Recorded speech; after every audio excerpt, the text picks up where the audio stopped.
बिस्मिल्लाहिर्रहमानिर्रहीम। अस्सलाम वालेकुम dear students, my name is Nasir Hussain.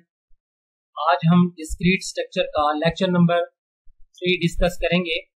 Previous 2 lectures में हमने लेक्चर नंबर 1 और लेक्चर नंबर 2 डिस्कस किया, तो आज हम लेक्चर नंबर 3 डिस्कस करेंगे। लेक्चर नंबर 2 प्रीवियस लेक्चर में हमने इम्प्लीकेशन और कंडीशनल स्टेटमेंट के बारे में पढ़ा कि इम्प्लीकेशन और कंडीशनल स्टेटमेंट क्या होती है, बाई कंडीशनल स्टेटमेंट और एग्जांपल्स और प्रोपोजिशन एंड ट्रूथ टेबल्स के बारे में बहुत ही ब्रीफली हमने डिस्कस किया। डियर स्टूडेंट्स, आज हम लेक्चर नंबर 3 डिस्कस करेंगे और देख लेते हैं कि लेक्चर नंबर 3 में आज हमने क्या डिस्कस करना है। Number 1 types of proposition based on truth values, number 2 logically equivalent, number 3 negation of biconditional statement, और number 4 negation of compound statement, number 5 inverse of conditional statement, number 6 है converse of conditional statement। तो dear students, ये चीजें पहले आप पढ़ चुके हैं, लेकिन ये है कि इनके ऊपर इनवर्स, कन्वर्स और निगेशन अप्लाई करनी है, कोई नई चीज नहीं है। और प्रीवियस जो हमने डेफिनेशन देखी है, जो 2 लेक्चर्स हैं, उन्हीं को साथ लेकर हम आज लेक्चर 3 को मजीद डिस्कस कर लेंगे। तो आज ये हमारा प्रोपोजिशनल लॉजिक का ये आज लास्ट लेक्चर है। हमारा जो फर्स्ट चैप्टर है आज ये हमारा कंप्लीट हो जाएगा। नेक्स्ट हम न्यू टॉपिक की तरफ आएंगे और आज हम देखते हैं कि प्रोपोजिशनल इक्विवेलेंस, इसका इंट्रोडक्शन देख लेते हैं कि two logical expressions are said to be equivalent if they have the same truth value in all cases. Sometimes this fact helps in proving a mathematical result by replacing one expression with another equivalent expression without changing the truth value of the original compound proposition. Dear students, types of proposition based on truth values. There are 3 types of proposition when classified according to their truth values. So dear students, proposition types of proposition की 3 types होती हैं। एक होता है tautology, दूसरा होता है हमारे पास contradiction, थर्ड है हमारे पास contingency। tautology क्या होती है, इसकी definition देख लेते हैं। A proposition which is always true is called a tautology। यानी कि proposition की जो जब truth table बनाएंगे उसके लास्ट कॉलम में क्या आना चाहिए, ट्रू आना चाहिए। सब वैल्यूज क्या आनी चाहिए, लास्ट कॉलम में ट्रू आनी चाहिए। तो इसे हम क्या बोलते हैं, टोटोलॉजी कहते हैं। कंट्राडिक्शन कब होगा, a proposition which is always false is called contradiction. यानी कि इसका जो प्रोपोजिशन, ऐसी प्रोपोजिशन जिसकी वैल्यू सारी क्या हो, फॉल्स, यानी कि जब हम इसकी ट्रूथ टेबल बनाएंगे तो हमारे जो लास्ट कॉलम होगा उसकी अगर एंड पे फॉल्स फॉल्स फॉल्स की कंडीशन आ जाती है तो वो हमारा क्या होता है, कंट्राडिक्शन होता है। इसी तरह कंटीजेंसी क्या होता है, अ proposition that is neither a tautology nor contradiction is called a contingency. यानी कि कंटीजेंसी क्या होता है, ना वो टोटोलॉजी होती है ना कंट्राडिक्शन होता है। यानी कि इसमें ट्रू भी हो सकता है, इसके लास्ट कॉलम में फॉल्स वैल्यूज भी आ सकती हैं, तो इसे हम क्या बोलते हैं, कंटीजेंसी बोलते हैं। टोटोलॉजी में क्या होगा, लास्ट कॉलम में ट्रू वैल्यूज होंगी, सारी ट्रू ट्रू, उसे टोटोलॉजी कहेंगे। कंट्राडिक्शन के लास्ट कॉलम जब ट्रूथ टेबल बनाएंगे उसके लास्ट कॉलम में जो वैल्यूज आएंगी वो क्या होंगी, फॉल्स होंगी, वो कंट्राडिक्शन होगा। कंटीजेंसी क्या होगा, वो ट्रू भी हो सकती है, फॉल्स भी हो सकती है, तो वो कंटीजेंसी होगा। आप कोई भी लॉजिकल कनेक्टिव ले सकते हैं तो उससे आपको पता चल जाएगा कि ये कैसे करते हैं। मजीद हम देख लेते हैं एग्जाम्पल्स के थ्रू। अगर हम देखें P और निगेशन P, इसकी अगर हम टेबल बनाएं तो ये क्या है, इसके लास्ट कॉलम में क्या आएगा, ट्रू आएगा, ट्रू ट्रू आएगा, तो ये क्या होगा, टोटोलॉजी होगा। अगर हम एंड की कंडीशन लगाएं तो लास्ट कॉलम में क्या आएगा, फॉल्स आएगा। ये आप पहले चीजें बना चुके हैं, पहले ये टेबल बना चुके हैं बहुत ही briefly.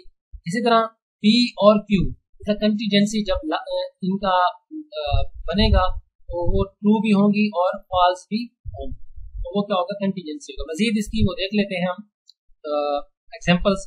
A proposition is a tautology if it is true, truth table contain only true values for every case. Example है हमारे पास P इम्प्लीकेशन P और Q।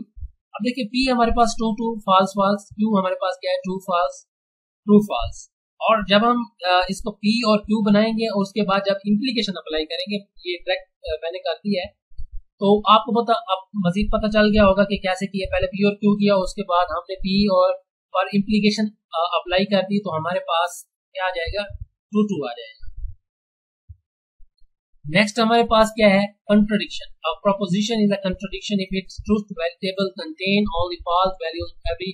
अगर हम ये वाली ट्रूथ ये ले लें, हम logical connective P and negation P, ये P है और एंड की कंडीशन लगाएंगे और निगेशन P बनाएंगे, तो ये हमारे पास फॉल्स फॉल्स आ गया। अब देखें इसके लास्ट कॉलम में फॉल्स फॉल्स आया है, तो ये कंट्रडिक्शन।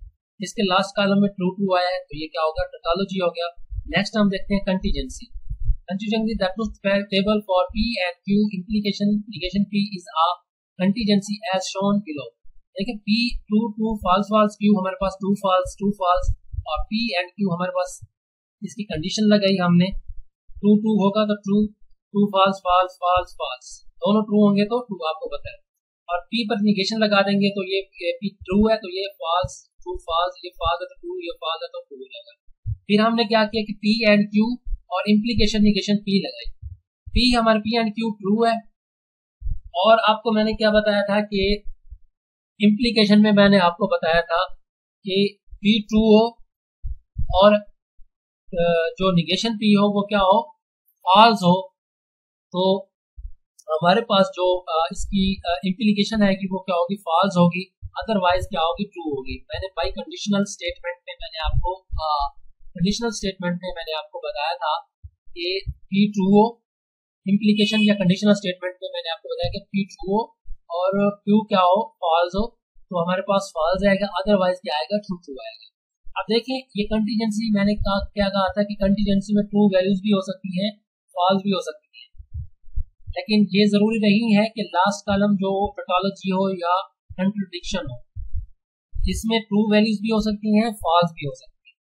तो इसको एग्जांपल को करने का मकसद ये था कि ये कंटीजेंसी की एग्जांपल है। आप कोई भी लॉजिकल कनेक्टिव देख सकते हैं जिसमें दोनों वैल्यूज हो, ट्रू भी हो और फॉल्स भी हो, वो क्या होगा आपका contingency.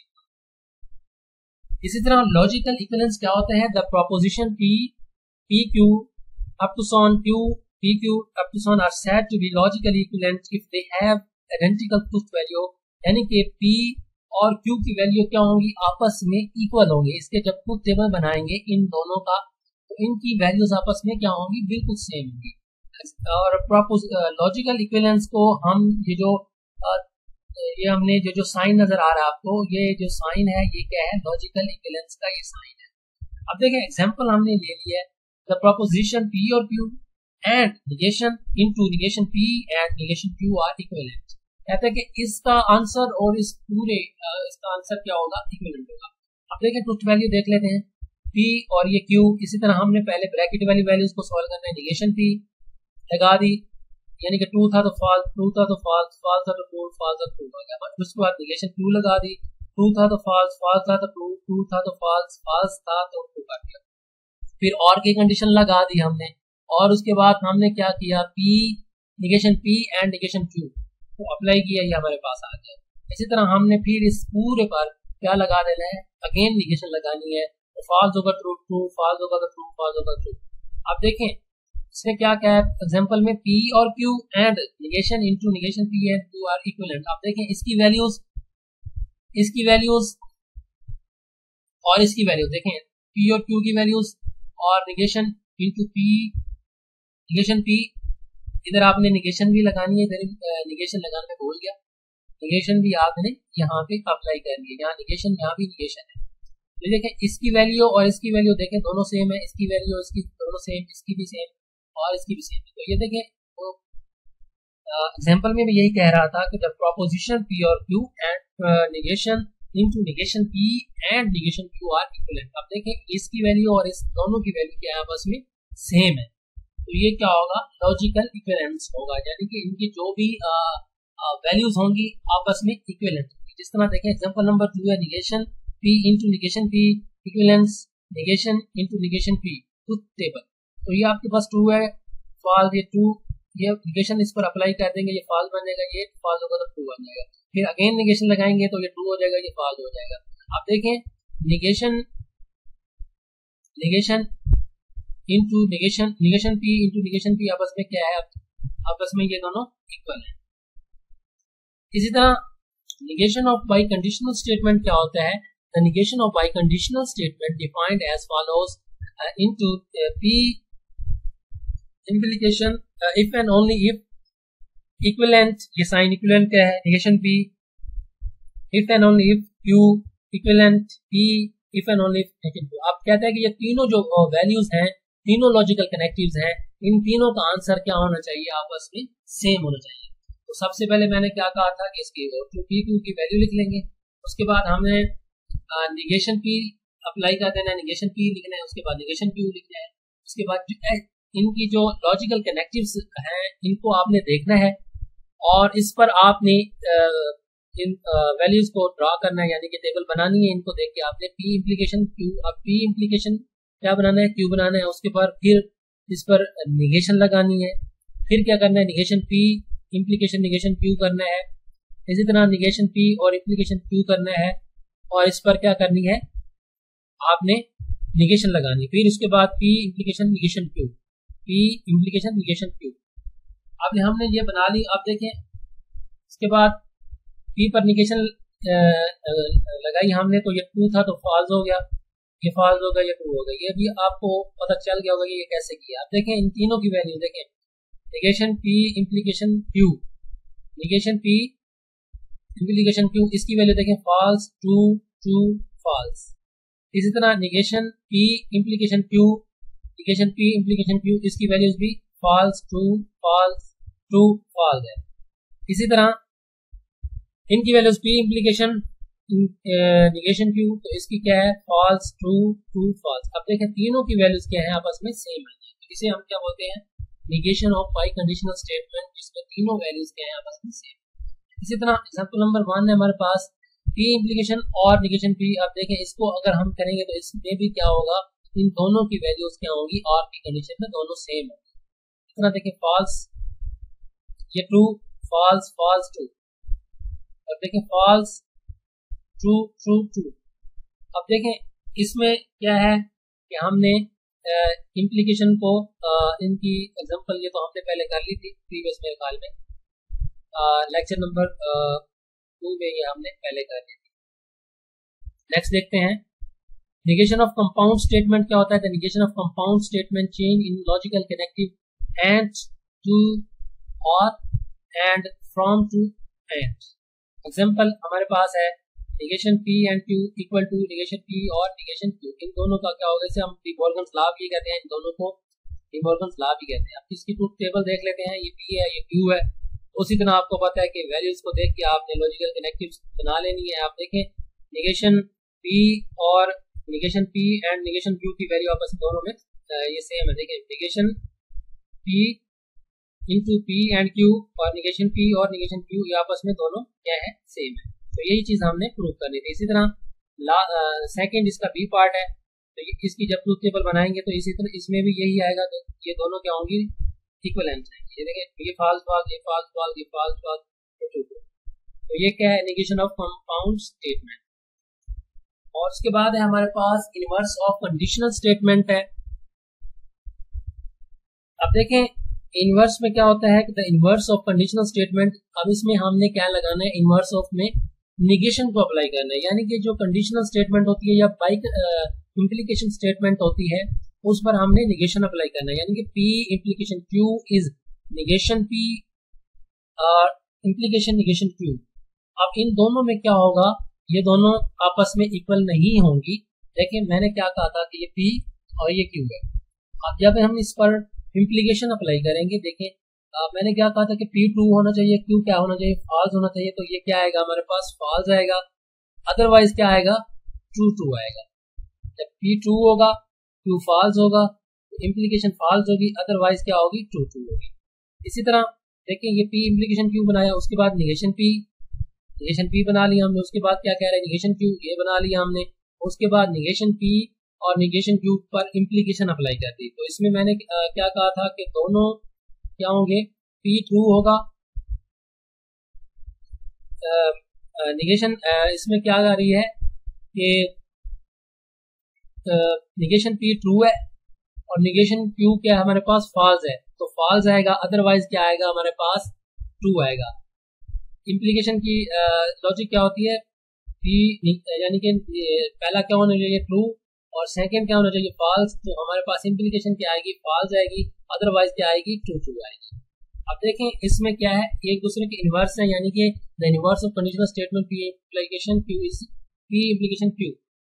Conditional and inverse are not equivalent. अब देखिए कंडीशनल और इसका अगर इनवर्स लें तो ये दोनों आपस में क्या है इक्वल नहीं है। ये कंडीशनल स्टेटमेंट है हमारे पास, यानी कि ये इम्प्लीकेशन है, और ये जो इस पर हमने इसका इनवर्स लिया यानी कि इस पर हमने निगेशन अप्लाई की, तो ये दोनों आपस में इक्वल नहीं है। देखिए यहाँ ट्रू ट्रू है, यहाँ फॉल्स ट्रू है, यहाँ ट्रू फॉल्स है और यहाँ ट्रू ट्रू है, ये दोनों आपस में इक्वल नहीं है। इस पर जब इनवर्स अप्लाई करेंगे तो ये आपस में इक्वल नहीं आते, कहने का मतलब ये है।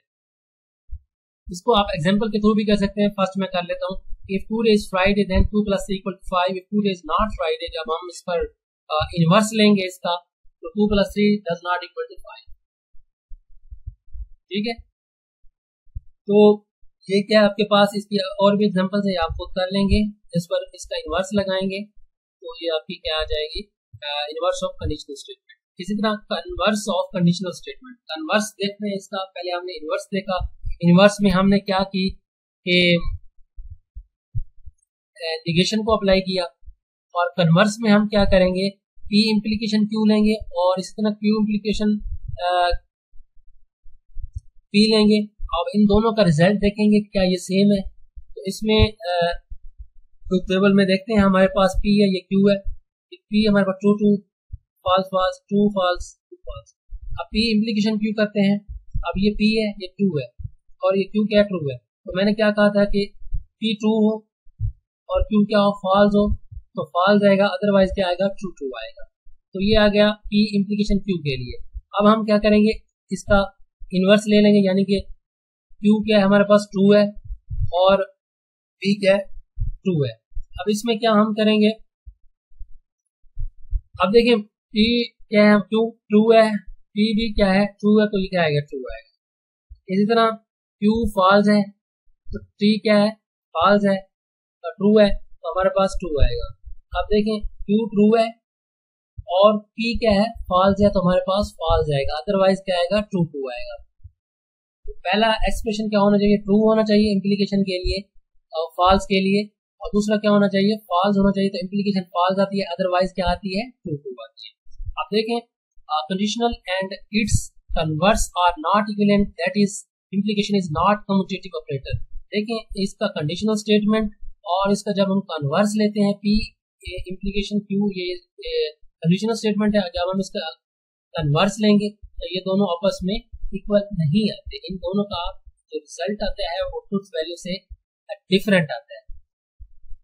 इसी तरह इसको आप एग्जांपल के थ्रू भी कर सकते हैं। If today is Friday then 2 + 3 = 5। If 2 + 3 = 5 then today is Friday.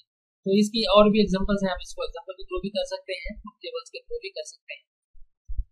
Next है हमारे पास प्रेडिकेट और क्वांटिफायर। तो प्रेडिकेट से पहले मैं आपको प्रोपोजिशन के बारे में बताता हूँ। पहले भी हम पढ़ चुके हैं कि प्रोपोजिशन क्या होता है। मैं आपसे अगर पूछूं कि अली की डेस्क पे बुक पड़ी है, तो आप या तो हाँ कहेंगे या ना कहेंगे, ये क्या है प्रोपोजिशन है। अगर मैं आपसे पूछूं कि अली की डेस्क पे बुक पड़ी होगी शायद, तो ये क्या है आपके पास, ये प्रोपोजिशन नहीं है, क्योंकि पड़ी होगी शायद में भी हो सकता है, अगर वो चाहे तो बुक ना पड़ी हो, ये भी हो सकता है। और इसमें देखें हमारे पास ये जो प्रपोजिशन है वो आपको पता है वो ट्रू भी हो सकती है फॉल्स भी हो सकती है। देखें 5 > 3, अब ये प्रपोजिशन क्या है, ये ट्रू है। इसी तरह अगर आपके पास आ जाए x > 3 आ जाए, यानी कि x की जो वैल्यू है हमें मालूम नहीं है, तो इसमें जो x की वैल्यू हमें मालूम नहीं होगी, लेकिन ये प्रपोजिशन नहीं होगा क्योंकि हमें वैल्यू मालूम नहीं है, तो ये क्या होगा आपका प्रेडिकेट होगा। ये जो x होगा ये आपका सब्जेक्ट होगा और ये जो 3 होगा इसे हम क्या बोलेंगे प्रेडिकेट बोलेंगे। अब अगर हम इसमें वैल्यू असाइन कर देते हैं तो ये फिर प्रेपोजिशन बन जाएगा। अगर वैल्यू असाइन नहीं करेंगे तो ये प्रेडिकेट होगा। प्रेडिकेट में क्या होता है कि एक्स सब्जेक्ट होता है और जो ग्रेटर देन 3 है ये predicate. Can not be true if और false until not assign for to variable. अब देखें जो एक्सप्रेशन है प्रोपोजिशनल फंक्शन का, propositional function p of x p x x greater 3, तो इसको प्रेडिकेट को हम क्या करते हैं p ऑफ x से डिनोट करते हैं, और इसको जब हम लिखेंगे प्रॉपर फॉर्म में p x सेमी कॉलन इस भी लगा सकते हैं, कॉलन भी लगा सकते हैं, कुछ भी लगा सकते हैं, x ग्रेटर 3। तो ये क्या है आपके पास, ये है आपका प्रेडिकेट है। अगर हम इसमें देखें कोई वैल्यू असाइन कर देते हैं कि p x is x greater 3 then what is truth value of p4। अगर हम इसमें वैल्यू p4 इसमें पुट कर दें तो हमारे पास ये क्या बन जाएगी 4 ग्रेटर देन 3, तो ये क्या बन जाएगी आपकी प्रोपोजिशन बन जाएगी। और प्रेडिकेट कब होगा, जब हमें वैल्यू नहीं मालूम होगी तो ये प्रेडिकेट होगा, यानी जब हम इसमें वैल्यू असाइन कर देंगे तो ये प्रेपोजिशन बन जाएगी, जब वैल्यू असाइन नहीं करेंगे तो इस एक्सप्रेशन को हम क्या बोलेंगे, प्रेडिकेट बोलेंगे। नेक्स्ट देखते हैं इसकी डेफिनेशन। डेफिनेशन क्या है, प्रेडिकेट की property of subject expression that contain variables. यानी कि अगर मैं आपको कहूं कि ही गोज टू स्कूल, ये एग्जांपल है, तो इसमें देखिए इसके दो पार्ट है। ये जो ही है ये आपका क्या है, सब्जेक्ट है, फर्स्ट पार्ट ये सब्जेक्ट होगा, और इसका जो सेकंड पार्ट है ये प्रेडिकेट। क्लियर। अब हम आपको अगर मैथमेटिकली मैं समझाऊं कि x ग्रेटर देन क्या है 5 है, तो x क्या है इसमें सब्जेक्ट है, और ये जो 5 है ये क्या है इसका प्रेडिकेट है। अब ये जो x ग्रेटर देन 5 है इट इज नॉट प्रोपोजिशन, ये प्रोपोजिशन नहीं है जब तक हम इसमें कोई वैल्यू असाइन नहीं करते। और आपको पता है कि प्रोपोजिशनल फंक्शन क्या होता है, predicate is also part prepositional function, और प्रेडिकेट को हम क्या करते हैं p वेरिएबल कोई हम लिख सकते हैं, x लिख सकते हैं, t लिख सकते हैं, और what is truth value of p9 और p2। p9 और p2 की वैल्यू अगर हम इसमें पुट करें, p जो है इसमें जो वेरिएबल होगा x की जगह हम 9 पुट करें, तो देखिए 9 ग्रेटर 5, तो ये ट्रू होगा, यानी कि ये प्रेपोजिशन बन जाएगी। प्रेडिकेट में जब वैल्यू असाइन करेंगे तो ये प्रोपोजिशन बन जाएगी। इसी तरह 2 पुट करेंगे, इसमें 2 पुट करेंगे तो ये क्या बन जाएगा 2 ग्रेटर 5, तो ये क्या बन जाएगा फॉल्स बन जाएगा। प्रेपोजिशन स्टेटमेंट ये ट्रू होगी या फॉल्स होगी। अगर 7 पुट करेंगे तो 7 ग्रेटर 5 ये ट्रू होगा या फॉल्स होगा। तो ये जब हम प्रेडिकेट में वैल्यू असाइन करते हैं तो वो प्रेपोजिशन बन जाती है, लेकिन प्रेडिकेट प्रेपोजिशन नहीं हो सकता उस वक्त जब तक हम उसमें वैल्यू असाइन नहीं करें। अब इसकी हम एग्जांपल देख लेते हैं। Consider the propositional function qxy defined by x + y + equal to z। अब देखिए इसमें एक प्रेडिकेट दिया गया है और इसमें हमें वैल्यू नहीं मालूम। अगर हम इसमें वैल्यू फाइंड पुट करते हैं, what is truth value, x क्या है हमारे पास 2 है, y 3 है, और 5 क्या है हमारे पास z की वैल्यू। अब अगर हम इसमें पुट कर दें 2 + 3 यानी कि ये हमारे पास x है प्लस y की वैल्यू 3 है इक्वल टू 5, तो 5 इक्वल टू 5 आ जाएगा। तो ये क्या आपके पास प्रेडिकेट यानी कि प्रेडिकेट था, तो ये इसकी क्या बन गई प्रेपोजिशन बन गई। इसी तरह अगर हम इसमें 0 1 2 पुट कर दें तो हमारे पास जो आंसर आएगा 0 + 1 = 1 ये स्टेटमेंट क्या बन जाएगी, रॉन्ग बन जाएगी। इस तरह इसकी प्रेडिकेट की मजीद एग्जांपल्स देख लेते हैं कि let px is a statement x greater than 7, what are the truth value of p8 and p5। कहता है कि इस एक्सप्रेशन में आपने p8 और p5 की वैल्यू को पुट करना है। अब देखिए हमारे पास सोल्यूशन है px हमारे पास क्या है प्रेडिकेट है, p किसको डिनोट कर रहा है प्रेडिकेट को, x हमारे पास वेरिएबल है, और x ग्रेटर देन 7 की हमारे पास गिवन है। अब वो कह रहा है कि 8 x की जगह आपने 8 पुट कर देना है, p8 कर लेंगे, इस x की जगह हम x इक्वल टू 8 पुट कर देंगे, that is no statement is 8 greater 7 and its truth value is 2। तो ये जो प्रेडिकेट था ये प्रोपोजिशन बन गई। अब ये स्टेटमेंट हमारी क्या है ट्रू है। इसी तरह जब 5 पुट करेंगे x इक्वल टू 5, तो 5 ग्रेटर देन 7, तो ये हमारे पास स्टेटमेंट जो है फॉल्स बन जाएगी। We can also have statement involving more than one variable, say q x y z is any statement where x y z are the variable and 2 is the predicate, Okay. Okay. Example number 19, that QXY denote the statement x plus y equal to 6. What are the truth value of the proposition Q की value हमारे पास 2 4 है, और इस तरह Q second जो इसकी value जब लेंगे तो वो 2 3, यानी कि x की वैल्यू 2 है 3 है। पहले हम कर लेते हैं QXY x plus y equal to 6, इसमें पहले x की वैल्यू 2 फिर 4 पुट करते हैं तो हमारे पास क्या आएगा 6 आएगा, यानी कि लेफ्ट साइड राइट साइड बराबर हो जाएगी, ये 2 हो जाएगा। इसमें फिर अगर 2 3 पुट कर दें तो 2 3 क्या होता है 5 होता है, 5 डज नॉट इक्वल टू 6, तो ये स्टेटमेंट क्या होगी फॉल्स। यानी कि ये प्रेडिकेट की जो हमारे पास स्टेटमेंट है, ये देखें x प्लस वाई ये हमारा सब्जेक्ट है, 6 क्या है हमारे पास प्रेडिकेट है, इसमें जब वैल्यू असाइन करेंगे तो हमें पता चल जाएगा ये प्रोपोजिशन ट्रू है या फॉल्स है। ये ट्रू फॉल्स प्रोपोजिशन ये हमारे पास क्या आ जाएगा, ये प्रेडिकेट है। इसी तरह एग्जांपल नंबर 20 हमारे पास जो प्रेडिकेट है pxy denote the statement x equal to y plus z, what are the truth value of p321 and p21। तो पहले पुट कर लेते हैं x equal to y plus 3 p321, इसमें पुट करेंगे तो हमारे पास जो आंसर आएगा वो आएगा 3 equal to 2 plus 3 which is true, ये ट्रू हो जाएगा। इसी तरह अगर हम 2 1 0 पुट करें x y z की जगह तो हमारे पास जो आंसर आएगा वो आएगा 2 इक्वल टू 1 प्लस 0, तो ये विच इज फॉल्स आएगा। कहने का मकसद ये है कि ये हमारे पास प्रेडिकेट होता है, प्रेडिकेट में अगर हम वैल्यू पुट कर दें तो हमारे पास जो प्रेपोजिशन आ जाएगी, प्रेपोजिशन वो ट्रू हो सकती है या फॉल्स हो सकती है। नेक्स्ट देखते हैं क्वांटिफायर। क्वांटिफायर क्या होता है, इसका लफ्जी मतलब होता है मिकदार ज़ाहिर करने वाला।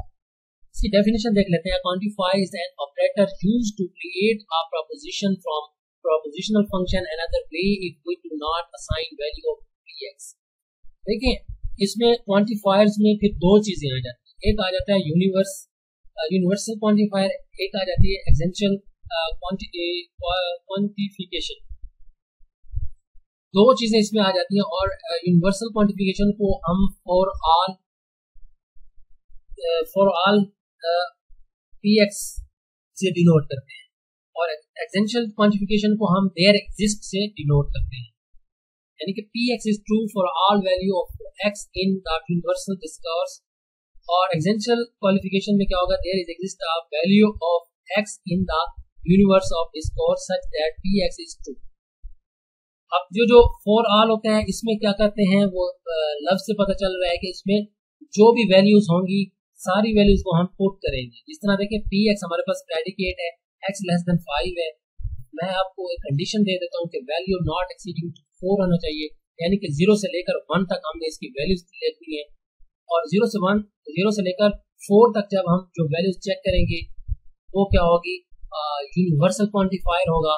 इसी तरह अगर हम क्या करेंगे, एसेंशियल क्वांटिफिकेशन कब होगा, जब हम कोई भी ट्रू हो गया, एक भी वैल्यू ट्रू हो गई तो वो क्या होगी, एसेंशियल होगी। स्टार्टिंग में अगर कोई ट्रू वैल्यू आ जाती है, जब इस पे पुट करेंगे हम तो हमारे पास वो क्या होगा, एसेंशियल क्वांटिफिकेशन होगा। इसको मजीद हम एग्जांपल से मैं आपको समझाता हूँ कि ये क्या है। फॉर एग्जांपल मैं एक एग्जांपल लेता हूँ कि what is the truth value of for all px for all x px where px is the statement x square less than 10 and the universe of discourse consists of positive integers not exceeding 4। देखिए हमारे पास अब कह रहे हैं कि positive integer not exceeding 4, यानी कि 4 से ज्यादा वैल्यूज नहीं लेनी। आप देखिए एक्स स्क्वायर लेस देन 10 है हमारे पास। अब इसमें हमने क्या करना है, पॉजिटिव इंटीजर्स नॉट एक्सीडिंग 4 लेना है, पॉजिटिव इंटीजर्स लेने हैं। आप देखिए 0 अगर पुट करें इसमें तो 0 स्क्वायर लेस देन 10, तो ये क्या होगा, हमारे पास प्रोपोजिशन ट्रू होगी। इसी तरह अगर 1 पुट करें तो बारी बारी पुट करेंगे, ये ट्रू होगा। अगर 2 पुट करें तो 4 आ जाएगा, 4 लेस देन 10 है, ये 0 लेस देन 10 है, ये 1 लेस देन 10 है, ये 4 लेस देन 10 आता है। इसी तरह 3 का स्क्वायर लें, यानी कि 3 इसमें पुट कर दें तो इसका स्क्वायर लें तो या तो 9 लेस देन 10। अगर 4 पुट करें तो क्या आता है, 16 लेस देन 10 है। अब देखें इसमें सारी ट्रू होनी चाहिए थी, लेकिन इसमें एक फॉल्स आ गई स्टेटमेंट, क्योंकि वो नॉट एक्सीडिंग 4 से ज्यादा वैल्यूज नहीं लेनी, हमने 4 तक ली। 4 तक जब ली तो यहाँ इसमें जब कंडीशन थी वो उसमें कंट्रडिक्शन आ गई, यानी कि ये वैल्यूज बढ़ गई। अब 16 लेस देन 10 तो ये स्टेटमेंट तो फॉल्स हो गई, तो ये पूरी स्टेटमेंट अब क्या हो जाएगी, फॉल्स हो जाएगी, क्योंकि ये 4 जो है वैल्यू जब पुट करेंगे तो 16 लेस देन 10, तो 16 लेस नहीं हो सकता 10 से। तो ये क्या है आपका यूनिवर्सल क्वांटिफायर है। यूनिवर्सल में क्या करते हैं कि सारी वैल्यूज को चेक करते हैं, यानी कि 0 से लेकर 4 तक इसको हम चेक करेंगे। तो ये स्टेटमेंट इसमें एक अगर फॉल्स आ गए तो ये क्या होगा, फॉल्स होगा। इसी तरह इसमें इसको जो है एक्सेंशियल क्वांटिफिकेशन, उसमें चेक करते हैं कि what is truth value of existential there exist, इसको हम बोलते हैं देयर एग्जिस्ट, और इसको क्या बोलते हैं for all x P x. P x हमारे पास क्या है, प्रेडिकेट है, और फॉर ऑल क्या है, यूनिवर्सल क्वांटिफायर है। और ये देयर एग्जिस्ट ये क्या है आपके पास, एक्सेंशियल क्वांटिफिकेशन है। Where P X is the statement X can less than 10 and the universe of discourse consist of positive integer not exceeding 4। अब इसमें क्या था कि 0 से लेकर हमने 4 तक चेक किया, पूरी वैल्यूज को हमने चेक करना है, जो इसमें नॉट एक्सीडिंग 4 है। 0 से 4 तक इसमें चेक करना है, इसमें एक भी वैल्यू फॉल्स आ गई तो ये फॉल्स हो जाएगा, ये इसे बोलते हैं यूनिवर्सल। और देयर एग्जिस्ट में क्या होता है, इसमें अगर एक भी ट्रू आ गया, कहीं भी ट्रू आ गया तो हमने इसको छोड़ देना है। अब देखिए इसमें 0 पुट की, यही एग्जांपल हमने 0 पुट की तो ये आ गया 0 लेस देन 10, अभी आ गया ट्रू, तो ये हम वहीं पे इसको स्टॉप कर देंगे। फॉर एग्जांपल अगर ट्रू ना आता तो आगे फॉल्स आ जाता, आगे फिर ट्रू आ जाता, तो वहीं पे हम स्टॉप कर देते हैं। इसके लिए हम क्या करते हैं, कंप्लीट चेक करते हैं 0 1 2 3 4। तो ये इसमें एक अगर स्टेटमेंट रॉन्ग आ जाती है तो ये फॉल्स हो जाएगी। इसमें अगर एक भी ट्रू आ जाती है तो एक्सेंशियल में तो ये ट्रू होगा, अदरवाइज फॉल्स होगा। तो डियर स्टूडेंट्स, आई होप आपको क्वेश्चन समझ आ गया होगा। अगर आपको कोई भी प्रॉब्लम हो तो एलएमएस पर आपने जरूर डिस्कशन रूम में आना है, और उसमें आपने बिला झिझक आपको कोई क्वेश्चन नहीं आता तो आप पूछ सकते हैं। और मजीद आपके पास मेरा व्हाट्सएप नंबर भी है, आप मजीद अगर आपको समझ नहीं आता तो वो व्हाट्सएप नंबर पे भी आप आ सकते हैं, और उस पर मैं आपको मजीद डिस्कशन रूम में मजीद मैं आपको बता दूंगा, क्योंकि वो डिस्कशन रूम में आपको पता है कि 12 बजे तक आप क्वेश्चनिंग कर सकते हैं। तो उसके लिए अल्लाह हाफिज़, टेक केयर।